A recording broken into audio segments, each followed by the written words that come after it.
юкка сыгарылган. Общественнику из Башкортостана отменили приговор за репост. Башкортостанда ямгыять эшмәкәренә репост өчен каралган суд хөкеме юкка сыгарылган. «Эхо Москвы» в Уфе и общественная организация «Берзямлек» представляют рубрику «Говорим по-башкирски». Вы слушаете «Уфимский разворот». Программу, в которой ваше мнение может быть услышано, голос учтен, а СМС-сообщения прочитаны в эфире нашей радиостанции. Слушайте «Уфимский разворот» по будням с 9 утра. Да не просто слушайте, участвуйте.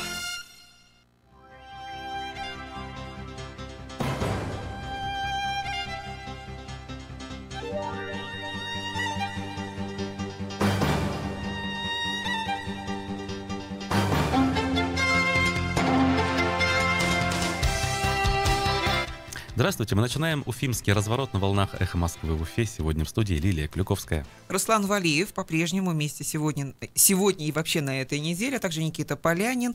Здравствуйте всем, доброе утро. Сегодня четверг. 21 февраля. А у нас в эфире сегодня будет, как обычно, обзор прессы. Вы принимаете в нашем эфире участие, поскольку он у нас интерактивный. Номер для ваших сообщений с помощью СМС и мессенджера Telegram прежний. +7 927 304 1051. Трансляция в Фейсбуке, на Ютубе. Рекомендация подписываться, ставить колокольчик в том числе, да, знаменитый, который есть в Ютубе, для того, чтобы на телефон приходили уведомления обо всех эфирах. Это тоже то, что я рекомендую, потому что все самое интересное вы не пропустите. Практически во всех детских садах прошли утренники, посвященные папам. Я думаю, что сегодня во всех офисах пройдут утренники, посвященные коллегам. Подожди, завтра, наверное. Завтра. Сегодня-завтра. Я думаю, что завтра уже не до этого будет. Ну что, значит, также мы послушаем фрагмент программы «Персонально ваш». Во второй части у нас будет гость, общественный деятель Сагит Исмагилов. Разные вопросы обсудим. Также вопросы гостю вы можете нам присылать, в том числе и заранее по нашему телефону. Ну что, начнем читать прессу. Давай. Пресса с доставкой на дом. Сразу скажу, «Коммерсант» приводит данные свежие по концентрации диоксида серы в Сибае. Она вчера превысила днем 11 ПДК, то есть в 11 раз превышает допустимую норму. Ситуация таким образом, как мы видим, в любой солнечный день, да, в любой день без ветра, она резко ухудшается. Как сказал бы Марс Сафаров, 11 раз по 38 градусов на человека, да, то есть невозможно это действительно. Именно так. Ну и еще вот на «Коммерсанте» здесь уже, я не знаю, позитивная новость или она, в общем, привычная просто для нас. Власти Уфы выделили бюджет на корректировку сети велодорожек. Вот сейчас самое время, да? Значит, сумма будет выделена почти 3 миллиона рублей, а именно 2 миллиона 800 тысяч. Значит, напоминает издание, что в 2014 году на эти цели было выделено 23 миллиона рублей. Вот, кстати, я велосипедом пользоваться люблю, но я вот не могу сказать, что у нас в городе прямо есть велодорожки выделенные, даже хотя бы такие, как в Москве. Ну тут даже не велодорожки, тут корректировка какая-то. Я думаю, это опять какой-то просто документ. Это просто документ еще может быть, да? Но здесь что приводится? Сеть должна быть очень длинной, от стадиона Гастелло, получается, в Норсе, до монумента Дружбы, с ответвлениями через весь проспект Октября, и более подробно, какие улицы здесь будут, какие здания задействованы в материале «Коммерсанта». Я просто помню, когда было совещание в архитектуре в части обозначения городских платных парковок, там, кстати, тоже приглашали представителей инициативной группы по концессиям с велодорожками. Так. И получилось так, что ни вашим, ни нашим. Нам отказали, потому что мы не сделали вдоль дорог еще и обозначение, а где должен ехать велосипед, если будут платные парковки вдоль вот этой улицы. Так. А им сказали: ребята, а вы где будете велодорожки-то? Ну, как бы по проезжей части или по пешеходной части? То есть, вы знаете, я еще не уверена, что все это пройдет, потому что уже и концессионер, ну или, скажем так, инициатор этого концессионного приглашения уже уехал в Москву и замечательно сейчас занимается развитием велодвижения в Москве. Ну, посмотрим, что из этого выйдет. Я говорю, ну, на сегодня я не знаю, где у нас есть отдельно выделенные велодорожки. Ну, кроме там в парках, наверное, построили, да, асфальт проложили, а везде это просто разметка, забравшая часть территории у пешеходов. Вот и все. Так, ну что, я перейду тогда к хорошему сообщению «Коммерсанта». Пост обязывает, называется. Рази Хабирова признали эффективным блогером. Аналитики фонда «Петербургская политика» признали нашего в Рио главы Рази Хабирова одним из лучших в России губернаторов-блогеров. Хотя по числу подписчиков и публикаций в социальных сетях он уступает мэру Москвы Сергею Собянину и президенту Татарстана Рустаму Минниханову. Эксперты оценили хороший стиль, и эмоциональность постов господина Хабирова, создающих ощущение, мне вот это нравится, создающих ощущение, что он пишет их сам. При этом заключают эксперты фонда, чем более популярные блоги губернаторов, тем меньше надобности у властей этих регионов в прежних затратах на финансирование государственных СМИ. Кстати, в Башкирии до 2024 года планируют потратить на пиар власти, не региона, а пиар власти, мне нравится вот это выражение, более 3 миллиардов рублей. Потрясающе. Ну, видимо, все удастся. Интересно, конечно, молодцы, да, коллеги из фонда. Они, с одной стороны, пишут, что Ради Хабиров сам, а с другой стороны, намекают, что все-таки не сам, что это лишь ощущение, да. Тем временем в Уфе испытали еще одну радостную для нас, скажем так, весть, а именно испытали новую модель троллейбуса «Горожанин». Это, я так понимаю, вот еще чуть более обновленная модель троллейбуса, которую пару лет назад испытывал Ирик Елалов, еще будучи главой города. Правда, ни один из этих троллейбусов на линии не оказался, потому что денег на их покупку нет. Вот вчера, получается, очередная была презентация этой модели на медиакурсете, подробный материал с фотографиями, как этот троллейбус выглядит. Ну, могу сказать, это на базе Нефаза автобуса сделано, симпатично, ярко, оранжево. В общем, автономный ход, аккумуляторы, USB-разъемы для зарядки гаджетов, возможность, там, я не знаю, бесконтактной оплаты и все-все-все, что должно быть в современном транспорте. Но, опять же, главный вопрос, когда и сколько их окажется. Девчата, что тебя испытывает? Трактор ты, что ли? Ой, ну, да, еще раз, то есть появятся ли они у нас на улице города, вопрос отдельный и вопрос, наверное, сложный. Удивительно, что они ставят вопрос, какой цвет их покрасить.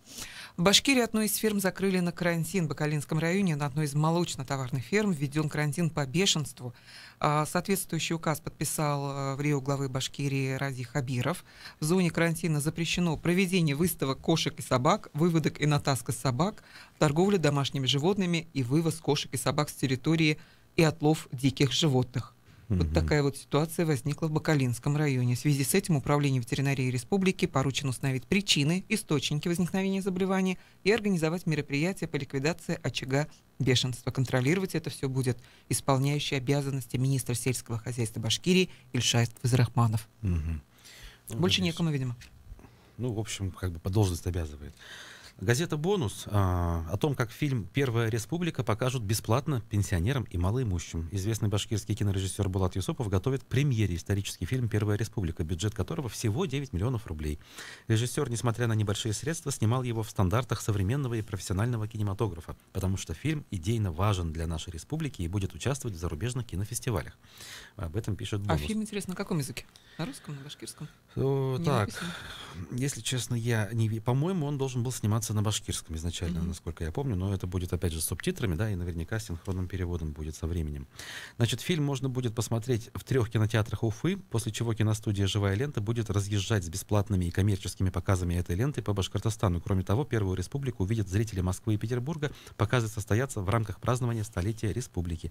Булат Юсупов говорит, что планирует показать картину по телевидению и даже хочет подать от киностудии «Живая лента» заявку на участие в Каннском и Венецианском кинофестивалях. Вот так. Синема, от него мы без ума. Там, где дети прописаны, в Уфе из-за передела земли повисло в воздухе целое общежитие. Человек, который числится владельцем участка, может лишиться собственности.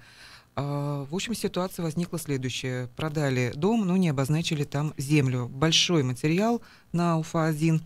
Активисты прошли уже несколько судебных заседаний. В арбитраже они пытались доказать, что землю под их видом, под их домом надо исключить из того списка имущества господина Ермолаева, собственника, на который могут претендовать его кредиторы. Суд они проиграли, поэтому пошли дальше. В Верховный суд, где рассказывают женщины, решение арбитражного суда также отменили. В доме живут дети семьи с детьми, они там прописаны, и, в общем, порядком 47 могут остаться без своего угла. Ну, продолжение детской темы. Хотел бы вот почитать о том, что пишет сайт про Уфу.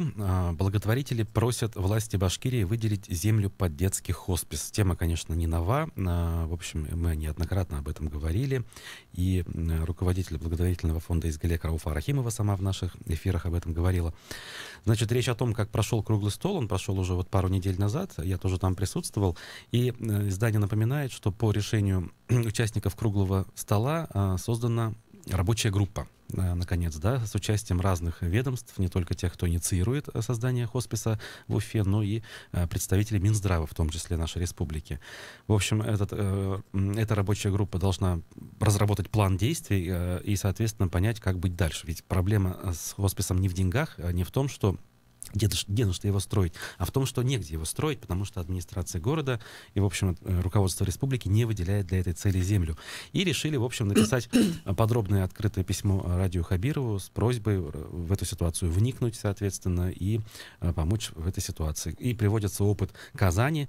Владимир Вавилов из Казани приезжал, рассказывал о том, как руководство соседнего региона им помогало. И, в общем, говорил о том, что по большому счету не нужно искать, я не знаю, место в чистом поле, нужно где-то пристроиться к какой-либо больнице. Более того, как бы наверняка есть даже пустующие помещения. Если я не ошибаюсь, когда мы говорили еще, по-моему, в прошлых годах с Руфой Гариевной, она говорила о том, что у нее и инвесторы уже готовы есть, Именно и проект есть, и более того, даже здание она предлагала. Если вот не ошибаюсь, дай бог памяти, то ли старый санаторий заброшенный «Салют», который она говорила, что инвесторы готовы отремонтировать за свой счет, лишь бы разрешили открытию хосписа в Башкирии. Но почему ни при прежнем, ни при нынешнем исполняющем обязанности этот вопрос не сдвигается, я не могу понять.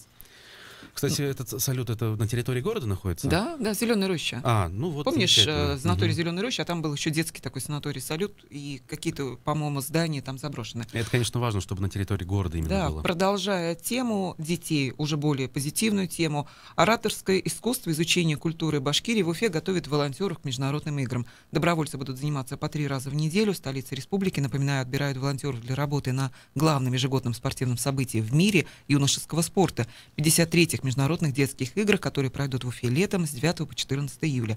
Желающих оказывать помощь в организации детских игр оказалось так много, что пришло 600 заявок. Сейчас Комитет по делам молодежи отсеивает только самые подходящие кандидатуры, изучают анкеты и проводят собеседования. Требования к соискателям нешуточные. Нужно быть максимально коммуникабельным и знать иностранный язык. Возрастные ограничения есть? Я так думаю, что там, скорее всего, если речь идет о молодежи, это, наверное, где-то либо школьный, либо студенческий возраст, с хорошим иностранным. Максимум, да? Да, ведь в середине лета к нам пожалуют 1500 спортсменов со всех континентов.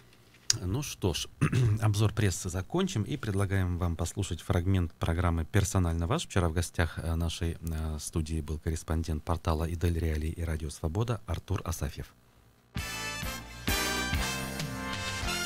На твой взгляд, насколько эта ситуация руководства республики, в частности, беспокоит на сегодняшний день, то есть на серьезном уровне? Беспокоит только с той точки зрения, вот прежде всего, команду Радия Хабирова, с точки зрения его предвыборного рейтинга. Я согласен с некоторыми политологами, в частности, с Дмитрием Михайличенко, который утверждает, что Сибай это все, это конец медового месяца Хабирова. Что бы он ни делал, как бы он ни говорил. Виноват ли он, не виноват. Вот это их беспокоит. Я уверен, что человеческие чувства здесь у них отходят на второй и на третий план, потому что в Кремле тоже эта ситуация уже обеспокоена. Именно из-за политических издержек. И между региональной властью, а вслед за ней и федеральной. Вот здесь возникает вопрос. Конкретно, физически, эта проблема затрагивает конкретных жителей, да? Несколько, пусть будет десятков тысяч человек, жителей Сибая. Вся остальная республика, в общем, об этом только слышит из СМИ. Возможно, у кого-то родственники есть, еще рассказывают. Разве может проблема вот этих нескольких десятков тысяч реально повлиять на исход выборов? Разве не живут наши люди зачастую по принципу «моя хата с краю»? То есть меня не трогает, значит, все хорошо. Но так происходит в обычное спокойное течение времени, когда происходят какие-то локальные, может быть, вещи, и взрыв сочувствия, скажем, проявляется только в короткий промежуток времени. Но мы имеем трагическую ситуацию, которая длится уже 3-й месяц. У людей, даже у сочувствующих, терпение кончается. И я не думаю, что население нашей республики, да и России уже это испытывает какой-то стокгольмский синдром и начинает там обвинять самих сибайцев. Наоборот, скорее всего, они видят, как действует власть, как она, вроде пытаясь решать какие-то проблемы, больше говоря о том, как пытается решать, с другой стороны, ведет целенаправленную пропагандистскую кампанию, в которой обвиняет и сибайцев, и других людей, которые активны в обсуждении этой проблемы, в фейках и так далее. Я вот имею в виду последние передачи на БСТ. Канал превратился снова из полусми, которым он был при Хамитове, превратился в рупор пропаганды наподобие федеральных телеканалов. По крайней мере, некоторые передачи, которые касаются Сибая. Вот в частности, выступление Шамиля Валеева, где он озвучил мысль, что все протесты — это финансируемые кем-то акции. Вот это в том числе, да, ты имеешь в виду? Ну и не только это. Кстати, как ты относишься вот к этому тезису, что действительно кто-то может стоять извне за вот этими попытками акций протеста и реальной акции протеста, которая там была? Здесь надо смотреть на то, что происходит реально. Реально есть возмущение. Я вот не согласен с тем тезисом, когда вот люди, выступающие в этой передаче, заявляют, что, скажем, уфимские там блогеры и, возможно, политтехнологи стали обращать внимание только в феврале. Неправда. Это с конца декабря еще обратили внимание. Все мы об этом и писали, и возмущались в своих постах. Но вот. Ты допускаешь все-таки мысль, что кто-то может действовать за деньги, то есть не из-за каких-то конкретных человеческих побуждений. Ну, у нас все можно допустить. Вполне допускаю, что и здесь тоже есть какие-то люди такие. Некоторые политологи говорят, что у Хабирова может появиться какой-то серьезный соперник, или, по крайней мере, о том, что ему попытаются люди, которые его, скажем так, условно, в Москве не любят, в верхушке есть такие, попытаются ему осложнить предвыборную кампанию. Такое вполне может быть, конечно. Также были и... Осложнить только? Или реально какую-то альтернативу внедрить, чтобы... Нет, я не верю в появление какой-то реальной альтернативы, потому что Кремль так играть не будет. Но вот те люди, которые сейчас оглашают вот такие тезисы, что там все куплено за деньги, и говорят, что какие-то спецслужбы пресекут быстро ваши аккаунты и так далее. Ну вот они тоже могут заиграться в своих таких вот угрозах, потому что мы же видим, наоборот, что так называемая часть уфимской благосферы активизировалась на этот счет. Стал защищать и мэра Сибая, стал защищать республиканскую власть. Ну, это те люди, которые изначально были на стороне Ради Хабирова. Вот я не знаю, там, платит ли мне или не платит. У меня никаких доказательств нет. Это вообще не моя проблема. И не является предметом профессионального интереса. Ну, просто знаю, что рано или поздно все тайное станет явным. Персонально ваш Артур Асафьев. Фрагмент программы вы услышали сейчас. Вчера он был у нас в гостях, а полностью нашу программу вы можете посмотреть на Facebook-канале. Ну, в Ютубе, конечно же, еще и на нашем сайте эхомскуфа.ру. Да, параллельно с нашей программой «Персонально ваш» вчера также в прямом эфире вещал также и президент страны Владимир Путин. У него состоялось 15-е, по-моему, да, обращение, послание Федеральному собранию. Это традиционная программная речь. Это не прямая линия или не пресс-конференция, да, где он отвечает на вопросы, а это такая речь, где президент, в общем, ну, такое напутствие, что ли, дает и какие-то рэперные точки обозначает, как принято считать, да, по поводу политики своей личной, по поводу, по факту, политики всей страны, потому что, в общем, у нас в этом смысле, во всех смыслах, да, президент — это глава государства. Ну, многие, конечно, подметили разные такие вещи. Например, мне больше всего понравились мемы разного рода и такие видосики, как принято говорить, где журналисты и другие деятели активно им подобрали ключевую фразу многих обращений Путина, а именно «нет времени на раскачку». Как выяснилось, с 2006 года эта фраза звучит чуть ли не в каждом обращении, и, в общем, она прозвучала и вчера. Нет времени, друзья, на раскачку. Но, в общем, и новое довольно много, ну, в этой речи звучало вчера, да, то есть было много сказано о внутренней политике, о поддержке семьи, о программе «Земский доктор». Да, было много социальной теме и бедности. Бедность за порог, по-моему, да, все время вот говорили на эту тему. Вот, и как бы есть мнение некоторых людей, что, в общем, некий такой небольшой разворот от внешней политики к внутренней все-таки может произойти. Вот. Мнений, короче говоря, много. Я думаю, что в течение ближайшей недели это еще будет обсуждаться и разные точки зрения на эту тему высказываться. Но мне вот что хочется понять, да, вот о чем хочется вас, дорогие друзья, спросить. Вот послание и его содержательная часть — это одно. Другое дело, как это все реализуется. Реализуется в большей или меньшей степени, понятное дело, зависит от разных факторов, да. Но насколько искренне Владимир Путин озвучивает вот те тезисы, которые он озвучивает? Вот верите ли вы в то, что Владимир Путин, говоря вот разные важные жизнеутверждающие вещи, действительно сам в них верит? То есть не в то, исполнит ли он эти обещания, это отдельный вопрос, да, то есть он может их не исполнить, потому что, в общем, он их не намерен исполнять, например, или у него что-то не получилось, или, в конце концов, люди подведут другие, это другой вопрос. А вот в то, насколько он сам искренне говорит то, о чем он говорит. Если вы считаете, что он искренен, действительно он говорит в те вещи, которые сам верит, голосуйте по номеру 262-72-47. Нет, на ваш взгляд, все-таки он не искренен, и он говорит, по большому счету, то, что хотят от него услышать. 262-72-48. Голосование. Процесс пошел. На ваш взгляд, президент России Владимир Путин, выступая перед Федеральным собранием, например, вот вчера, да, он совершенно искренен, он действительно то, что думает, то и говорит в его речи, именно те тезисы, которые он через себя пропускает, и по большому счету, ну вот, в намерение вы его верите, да, он действительно говорит то, что думает. 262, 72, 47, 262, 72, 48. Нет, искренностью здесь и не пахнет, на ваш взгляд. Это всего лишь конъюнктурная речь, которая удобна, которая нужна для реализации каких-то других целей, и вообще внутри у него другие взгляды, скажем так, да, ну, может быть, не кардинально другие, но по большому счету он не всегда верит сам в то, что говорит. 262, 72, 48. СМС-сообщение к нам уже пошло на эту тему.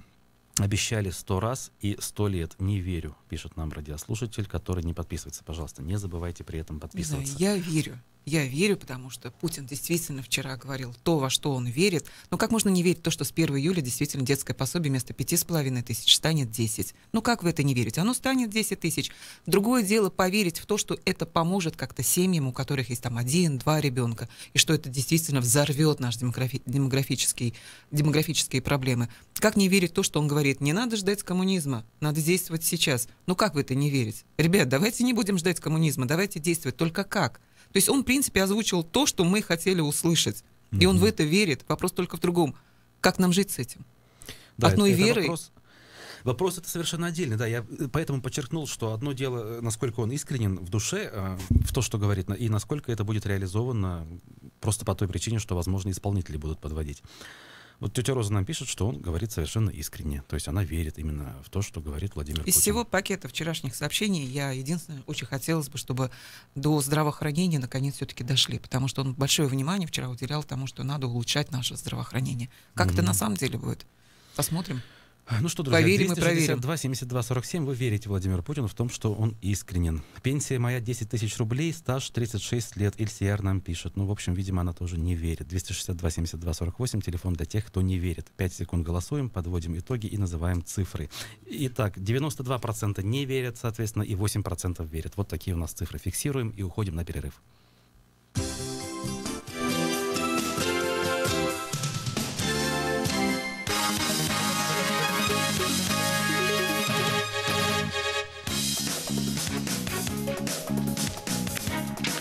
В 7:30 в Москве. Здравствуйте, в студии Алексей Гусаров на Эхе Новости. Австрия продолжит покупать газ у России, потому что он дешевле американского. Это заявил канцлер страны Себастьян Курц после переговоров в Вашингтоне с Дональдом Трампом. По словам австрийского лидера, президент США на встрече сказал, что он против газопровода «Северный поток-2», по которому газ из России будет поступать в Европу. В эфире австрийского телеканала ОРФ-2 Себастьян Курц отметил, что Австрия поддерживает проект «Северный поток-2». Президент Франции заявил о беспрецедентной волне антисемитизма в Европе. Эммануэль Макрон отметил, что с этим столкнулись почти все западные демократические страны. В своем выступлении, которое транслировали телеканалы, французский лидер добавил, что в мае в парламент будет внесен законопроект против пропаганды ненависти в интернете. Во вторник в Париже прошла многотысячная акция против роста антисемитских настроений. Ее инициаторами выступили более 10 французских политических партий. Послы стран ЕС согласовали реформу авторского права. Об этом сообщается в Твиттере Совета Евросоюза. Новые правила обсуждаются с 2016 года. В центре дебатов 2 пункта. Первый позволит СМИ получать вознаграждение при повторном использовании их материалов новостными агрегаторами или соцсетями. Второй пункт направлен на стимулирование таких ресурсов, как YouTube. Лучше вознаграждать авторов контента, в том числе и музыкантов. После одобрения реформы на уровне глав МИД стран ЕС у государств Евросоюза будет 2 года, чтобы изменить национальное законодательство. Страны бывшего СССР и Восточной Европы скопировали российский закон об иностранных агентах. Об этом говорится в докладе международной правозащитной организации Amnesty International. В России закон приняли в 2012 году, затем аналогичные поправки появились с 2013 по 2017 годы в Азербайджане, Казахстане, Таджикистане, Беларуси, на Украине, а также в Венгрии. Amnesty International подчеркивает, что ограничение деятельности НКО, в первую очередь занимающихся защитой прав человека, стало общемировой проблемой. Специалисты японского агентства аэрокосмических исследований начали операцию по посадке на астероид зонда Хаябуса-2. Астероид Рюгу находится между Землей и Марсом. От нашей планеты до него 340 миллионов километров. Сигнал до Земли идет слишком долго, поэтому Хаябуса-2 выполняет маневр самостоятельно. Зонд ориентируется по отражающему солнечный свет маячку, который был заранее сброшен в район посадки. Аппарату нужно сесть на площадку диаметром всего 6 метров, кругом острые скалы. Зонд снижается с высоты в 20 километров со скоростью 40 сантиметров в секунду. Ожидается, что он сядет завтра. О погоде в Москве сейчас -1, дождь со снегом, днем 0-2, ожидается сильный снегопад. Порывы ветра до 13-18 метров в секунду. Алексей Гусаров, служба информации, «Эхо Москвы». 3, 2, 1. Реклама. Владимир Цыбенко, финансовый эксперт инвестиционного холдинга «Финам». В Уфе с открытым семинаром «Секрет успешных инвестиций». Инсайдерская информация о том, во что лучше вкладывать в 2019 году. 28 февраля. Запишитесь. 216 11 22. ООО «Финам РБ». 18+. Набор водителей такси. У нас всегда для вас много работы. Служба заказа «Такси Мотор». 2 900 900. 20 марта. Music Hall 27. Звезда мировых джазовых фестивалей. Музыкальное достояние Грузии. Искренняя и непревзойденная Нино Катамадзе. Юбилейная программа «20 лет музыки». Билеты на musichall27.ru и кассир.ру. Возрастное ограничение 12+. Дорогие мужчины, потребительский кооператив «Семейная копилка» поздравляет вас с Днем защитника Отечества и объявляет акцию. Только с 20 по 22 февраля действует программа «Праздничная». 20% годовых сроком на 12 месяцев. А также дарим банщикам приятные подарки. Минимальная вносимая сумма от 50 тысяч рублей. Максимальная 1,5 миллиона рублей. При досрочном расторжении проценты пересчитываются по ставке 1% годовых. Все услуги предоставляются только членам ПК. Членство повлечет дополнительные расходы. Боевой взнос 100 рублей, вступительный взнос 20 рублей, взнос в резервный фонд 20 рублей, членский взнос 20 рублей в месяц. Подробности по телефону 347 287 12 47, проспект Октября, 117. В конце недели днем на «Эхе Москвы» в Уфе Салават Хамидуллин рассказывает об истории башкирских родов, об этнографии и о людях, о документах и о легендах, о корнях и о современности. Слушайте по пятницам в 14:35. Телефон рекламной службы «Эхо Москвы» в Уфе 216 35 99. Будет реклама, будет и эхо. На то мы и партнеры.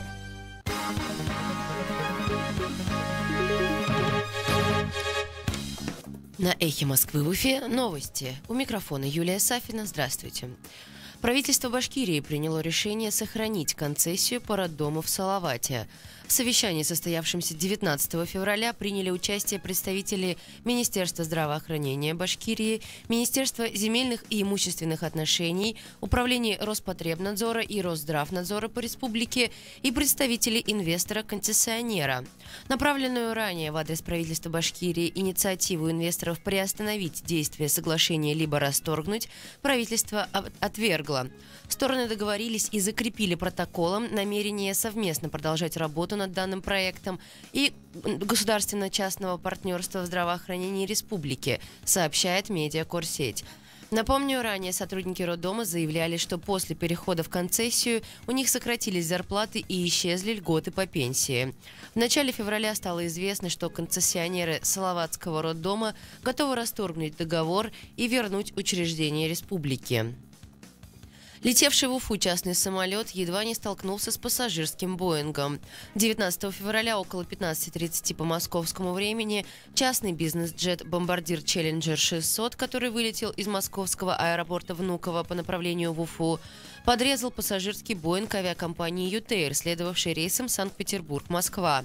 Об этом сообщает РБК. По данным издания, частный самолет при взлете не выполнил команду диспетчера и продолжил набор высоты, превысив разрешенный эшелон в 2 километра. В этот момент «Боинг» заходил на посадку. В результате работы наземной системы предупреждения об опасных сближениях столкновение самолетов удалось предотвратить. Салават Юлаев обыграл Акбарс. Игра прошла 20 февраля на Уфа-арене. В первом периоде счет не был открыт. Во втором команды обменялись забитыми шайбами. В третьей 20-минутке и Акбарс, и юлаевцы также забросили по одной шайбе друг другу в ворота. Победу уфимская команда обеспечила себе в овертайме, забив гол сопернику. Итоговый счет 3-2. Это был последний матч регулярного чемпионата. Перед началом плей-офф Салават, имея в своем активе 72 очка, занимает 6-е место турнирной таблицы Восточной конференции континентальной хоккейной лиги. В завершении выпуска о погоде. Сегодня в Уфе пасмурно, ветер с порывами до 15 метров в секунду, местами снег. Температура воздуха от -2 до -7 градусов. Сейчас за окнами облачно, 7 градусов мороза. Юлия Сафина, служба информации «Эхо Москвы» в Уфе. Радиостанция «Эхо Москвы» в Уфе представляет «Уфимский разворот». Программу, в которой ваше мнение может быть услышано, голос учтен, а СМС-сообщение прочитано в прямом эфире. Слушайте «Уфимский разворот» по будням с 9 утра. Да не просто слушайте, участвуйте.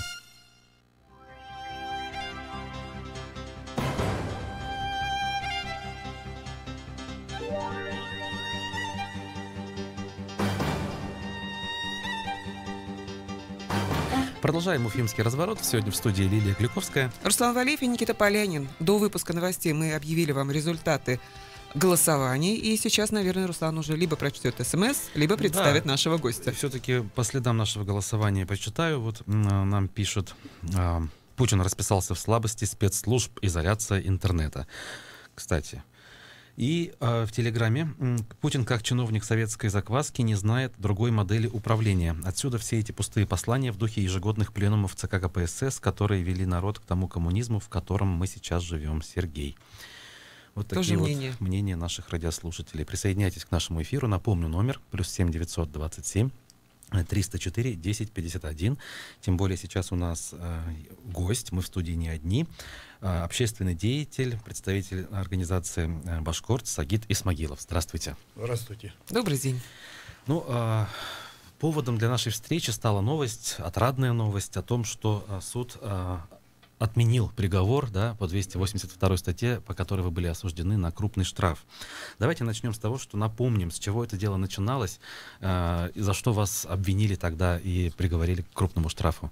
Ну, все началось с обыска, с маски-шоу. На 2 микроавтобусах в масках и автоматами приехала группа во главе с дознавателем Следственного комитета и сотрудниками ФСБ и спецназа.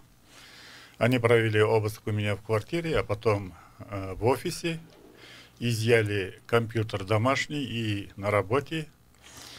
И потом, впоследствии, следователь Ахмедшин завел на меня уголовное дело по части 1 статьи 282. На основании исследований, которые провели от имени Башкирского государственного университета Раима Гужина, профессор, и доцент Кобякова. Они провели лингвистическую экспертизу и посчитали, что в 2 репостах есть крамола. И на основании этого было заведено уголовное дело. Потом уже она продолжалась. Я, как гражданин России, сделал запрос в БГУ. Работают ли в БГУ Раим Гужина и Кобякова? На что мне исполняющий обязанности ректора Янбаев ответил: после приговора будешь писать свои писульки. В таком смысле, хотя обязан был по Конституции предоставить мне информацию. После этого уже суд начался. Я в суде попросил запрос судебный сделать в БГУ, и в БГУ пришел ответ уже на судебный запрос, что таких сотрудников в БГУ нету. И поэтому я попросил этих специалистов вызвать в суд. В суд они пришли. Оказалось, они работают в институте сервиса, Академии сервиса, как сейчас филиал нефтяного университета. Но как оказалось, печать на исследованиях и почему от имени БГУ они объяснить не могли. Фактически это их исследования были, ничтожные. Но однако суд их признал за основу, и я попросил тогда вызвать следователя. Но следователь сам оказался под уголовным делом и был к реальному лишению свободы. Он осужден был. По другому какому-то эпизоду. По-другому, да. И свидетели обвинений, которые на предварительном следствии этому следователю давали показания, они в суде все отказались от своих показаний. И получилась интересная картина. Следователи обвинений все отказались от своих показаний. Следователь осужден, сидит в тюрьме.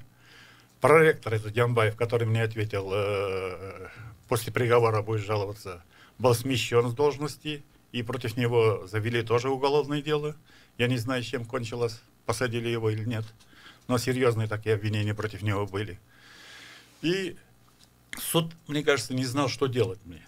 Вроде бы, видимо, получили команду, что как-то наказать меня, потому что шум был большой. Это маска-шоу и так далее. И судья почему-то, я не знаю, кто надавил, как, присудила мне штраф 320 тысяч. Буквально через неделю после этого приговора вышла статья РАПСИ, это Российское агентство правосудия, учрежденное Конституционным и Верховным судом России, где они про мой приговор упомянули и сказали, Верховный суд обязан исправить ошибки следствия. По их мнению, это юристы высшей квалификации, я не имел права суд в уголовном порядке наказывать меня. Это еще до поправок в статью? Да, поправок. В том же году, через неделю после приговора. Это в 16-м, верно? А? В 16-м году. В 17-м, когда это вышел приговор, после приговора сразу вышла такая статья. И вот я подал на апелляцию, и на апелляцию принес эту статью РАПСИ. И когда я эту статью предоставил, прокурор был ошарашен, начал кричать, что я подделал эту справку. Я говорю, пожалуйста, войдите на сайт РАПСИ, выписывайте газеты. Я ничего не подделывал. Судья тоже была ошарашена. Она начала требовать это на второе заседание, чтобы исследователи пришли, объяснили. Но Раим Гужна появилась в сопровождении сотрудников ФСБ.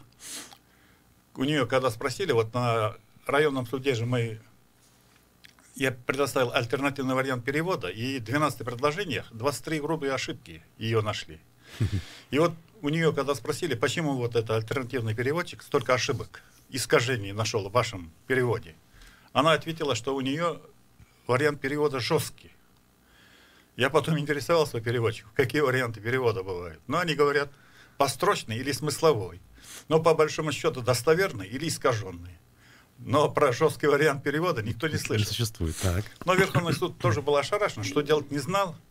Хотя по статье там положено было 300 тысяч минимально, они уменьшили до 100 тысяч, лишь бы оставить меня осужденным. Но я после этого, во время районного суда еще не дошло это дело, я написал в Конституционный суд, что исследователи, грубо нарушив ваши определения, решения, провели экспертизу исторического источника и обвиняют меня на основании вот этих своих исследований. Но Конституционный суд мне ответил, мы не можем вмешиваться в процессы следствия. После того, как приговор суда войдет в силу, если они приговор вынесут, вы можете обратиться к нам, тогда только мы рассмотрим. Ну, вроде логичный ответ такой. Да. Но до Конституционного суда дело не дошло, потому что в сентябре уже Президиум Верховного суда опять принял очередное свое решение, что по репостам, тем более у меня районный суд там ума хватило не признавать экстремистскими эти вот репосты. Тем более вот за такие дела пересмотреть и так далее. Но я не стал писать уже по этой поправкам апелляцию или там кассацию, потому что чуть попозже Путин выступил с инициативой отменить это, декриминализировать. И тут, на мое счастье, судебные приставы, потому что я штраф не платил, написали ходатайство, чтобы меня заменили штраф там, условным или реальным сроком лишения свободы. Они подали ходатайство в суд. А они пытались до этого взыскать штраф именно? Да, заменить они подали. Нет, до того, как предложили заменить, они к вам обращались, платите штраф, требования какие-то выставляли? Но обращались, да. Я сказал, платить не буду, потому что считаю несправедливым. Тем более Президиум Верховного суда очередной раз решил, что такие приговоры являются фактически незаконными. И я дождусь решения Государственной Думы, тогда я подам. И как раз вот на рассмотрение в декабре Кумертауский суд принял ходатайство судебных приставов по замене штрафа. Госдума и Совет Федерации приняли уже закон, как но Путин еще не подписал. На заседание я пришел, я говорю, дайте на следующее заседание отмените. Вот сейчас закон уже остался, подпись Путина только. Путин подписал, я написал ходатайство встречное, чтобы отменили приговор и штраф. И Кумертауский суд на основании моего встречного ходатайства на основании вот этого нового изменения закона отменил приговор и штраф. Я думаю, нам надо радиослушателям объяснить, что такое статья 282 Уголовного кодекса, потому что не все чтят закон так, как, наверное, необходимо. Это действие направлено на возбуждение ненависти либо вражды, а также на унижение достоинства человека, либо группы лиц по признакам пола, расы, национальности, языка. Речь идет о перепосте материалов в социальных сетях. Там перепост же как? Вот, они меня обвинили на странице Сакит Исмагилов. Это не моя страница, это группа.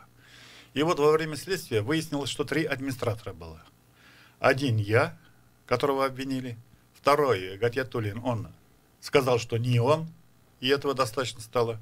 А третьего администратора вообще следствие не установило, кто он такой, мог ли он сделать, или я.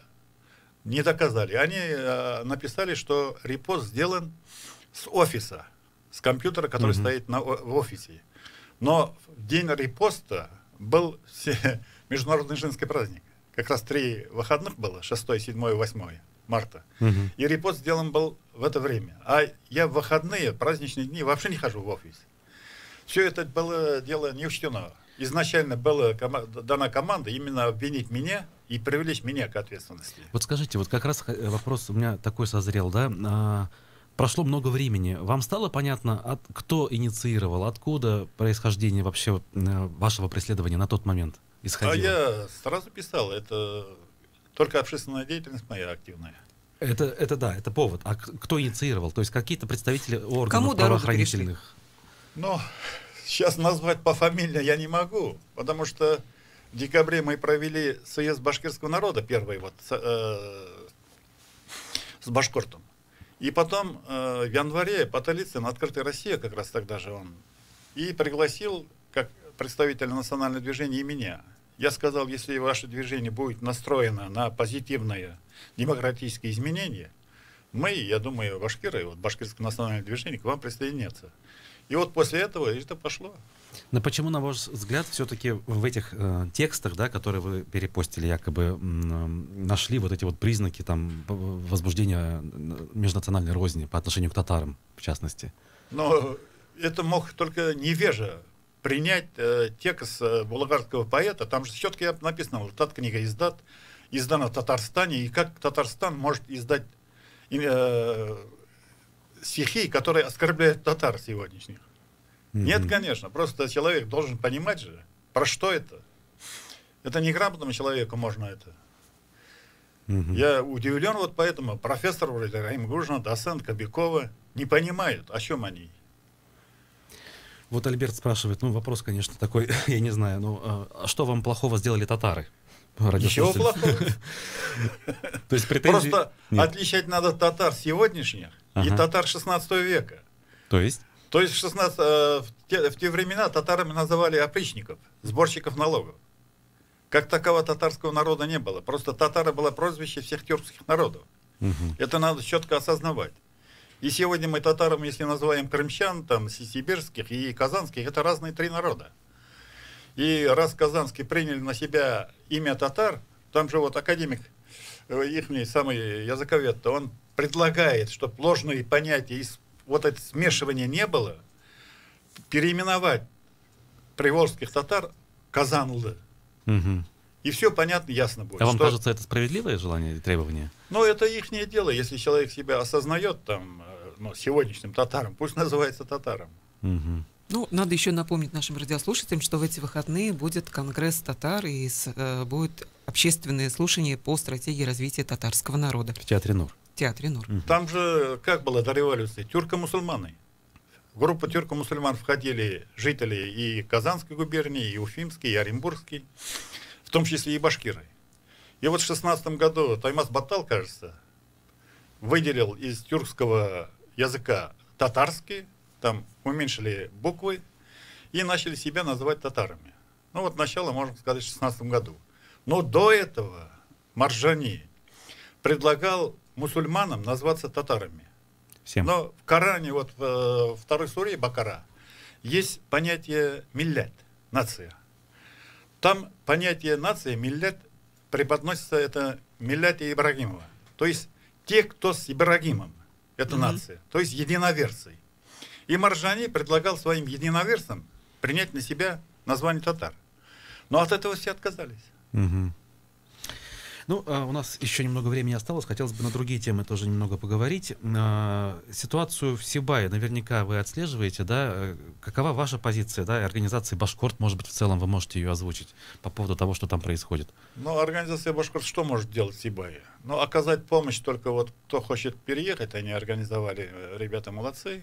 Есть уже конкретные случаи, что люди конкретные откликнулись? случаи есть по их предложениям.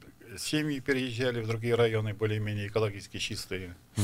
А решение вопроса, я не горняк, и всякие рассуждения около научные, скажем так, там водой залить или глиной, там еще что-то делать, я не знаю, тут мне не специалистов нужно. Тут даже не это интересует, а то, как реагирует на ситуацию городская власть Сибая, республиканские власти. Ну, городская власть, мне кажется, очень паршиво реагирует, потому что они сначала понятно и ясно всем, что скрывали, и потом отношение главы Сибая как своим гражданам как-то это там пришлые, не пришлые, какая разница? Люди заботятся об экологии, о здоровье своих граждан, сограждан. Должно быть отношения нормальные. Но Хабиров, как исполняющий обязанности, мне кажется, среагировал нормально. Сейчас подключены уже федеральные власти и требования поставлены. Но окончательное решение, это надо объективную картину. Есть вред, нет вред. Возможно, погасить этот является ли экологической катастрофой. Если является, почему не чрезвычайное положение введено? Все это надо изучать. Я просто вот как инженер не могу ответить. Это не мой профиль. И если она вредная, вот почему санитары до сих пор не называют? Неужели все продались или действуют по указке каких-то органов, которые заинтересованы в сокрытии этой информации? Просто общественность, вот своя инициативная группа уже создали там. Мне кажется, мэр города должен с ними взаимодействовать, находить общий язык и решать проблему. Вот радиослушатель спрашивает, в Сибае осенью до выборы в 2 округа горсовета. Ваша команда будет участвовать? И второй вопрос, референдум о прямых выборах мэра Сибая нужен или не нужен? Ну, по моему мнению, вот прямые выборы мэров, глав администрации районов, они давно созрели. Потому что назначенец работает в угоду того, кто его назначил. И он будет добиваться, чтобы депутатами были управляемые его люди. То есть будет создавать такую систему избиркомов, которые пропустят тех, кто ему выгодный. Он будет следовать, вот сегодня он назначение получит, он будет готовиться к выборам, чтобы депутатами прошли именно те, которые ему выгодны. Поэтому и глава, и депутаты должны демократически, открыто, как вот я участвовал в Гафурийском и этим Аургазинском районе, кошмар, где мы смогли обеспечить более-менее честные выборы на участках. Результат был один.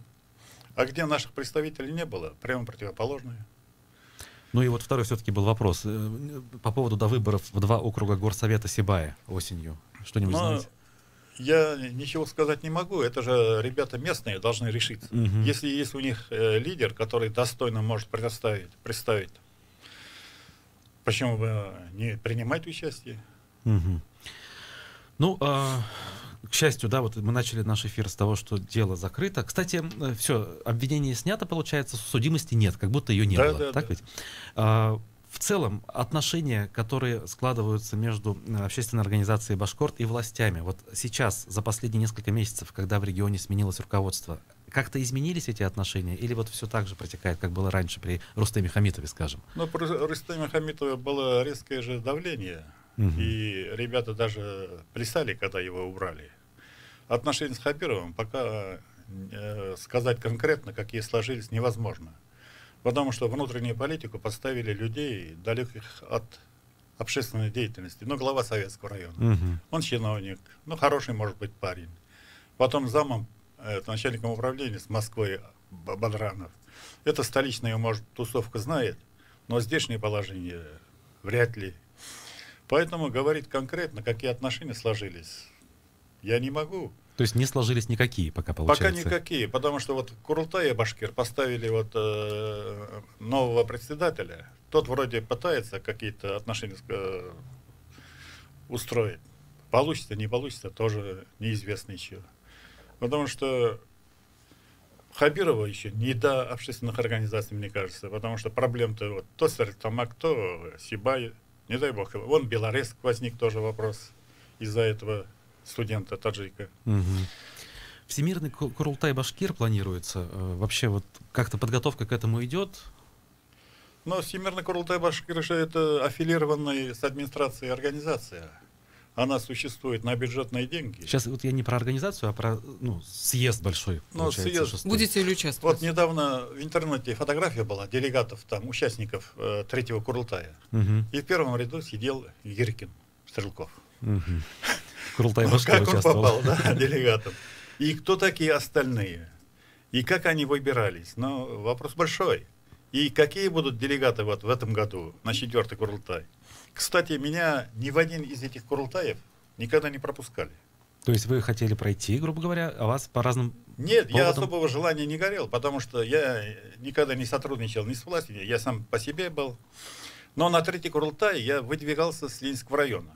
И вот там интересно это, счетная комиссия же есть. Со счетной комиссией девчонка одна подбегает, Сагдагай говорит, тут уже все, говорит, подсчитано, и известно, кто пройдет. За вас, говорит, когда вот собирали, больше всех было голосов, вы можете встать и сказать, чтобы открытое голосование было руками. А то так вас не пропустят. Я это дело принял к сведению, потом взял слово, сказал.